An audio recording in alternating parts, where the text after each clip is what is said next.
So to help you better understand our grading practices, it might be important to share how we got here. And I think to do that, we need to talk a little bit about a traditional grading system that uses a 0 to 100 point scale.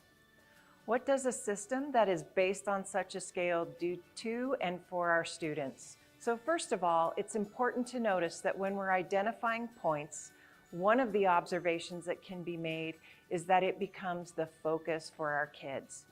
A good example of this happened every year at the end of the semester when I was teaching chemistry.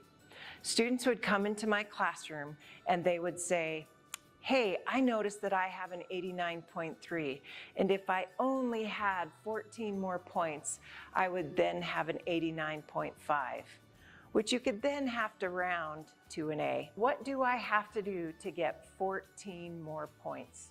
Here's the problem with the way that we have graded for over 100 years. What we've just done is force the kid into a conversation based on collecting points.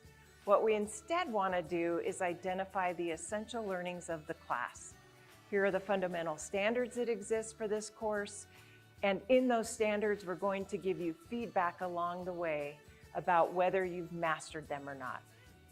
And if you've mastered them, then you can earn your A. So we want to change the conversation with our students so that it instead sounds like this.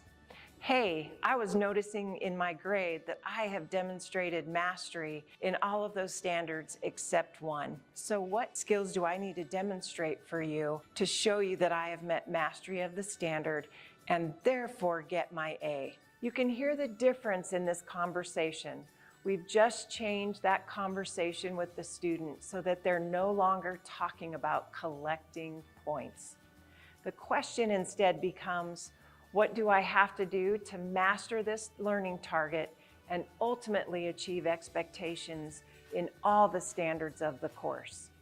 So when this grading system is done well, fundamentally, that's what we hope happens.